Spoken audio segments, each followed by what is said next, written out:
ಕೈ ಮಠ ಹೊಡಿತೀವಿ ಅಷ್ಟೇ, ನೀನೇನು ಕೊಡಲ್ಲ ಅಲ್ಲಿ. ಬ್ಯಾಕ್ ಸೈಡ್ ಕೊಡ್ಬೋ, ಬ್ಯಾಕ್ ಸೈಡ್ ಮಾತ್ರ ಕೊಟ್ಟರೆ ಅವ್ನು ಕವರ್ಗೆ ಕೊಡ್ತಾರೆ. ಅಲ್ಲಿ ಪೂಜೆ ಮಾಡೋದು ಆಚೆ ಕಡೆ ಗೇಟ್ ಹತ್ರ ಪೂಜೆ ಮುಖ ಹಿಂಗೆ ಹೋಗೋಣ. ಹಿಂಗೆ ಕೇಳ, ಹಂಗೆ ಹೋಗ್ತಿದ್ಯಾ?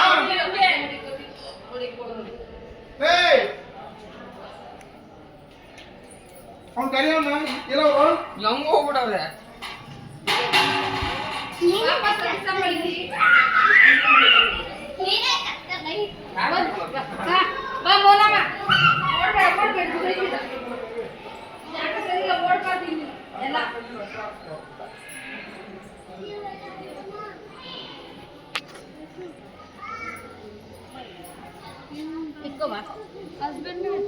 ಸತ್ಯ ಅವ್ನು ಕರ್ ಕಿಕ್ಕಲ್ಲ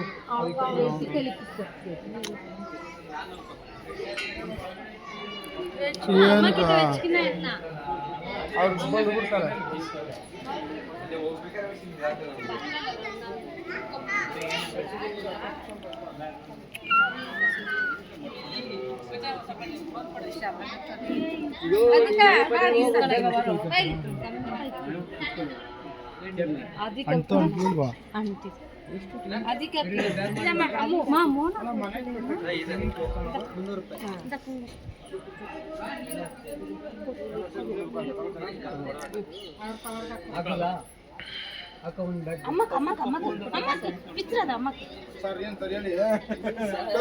ಕಲಿ ತಗೊಂಡ್ಬೇಕು ಹಿಂಗೆ 300 ಯಾವ್ದು ಅದೇ ತಗೊಳಕ್ಕೆ ಏನು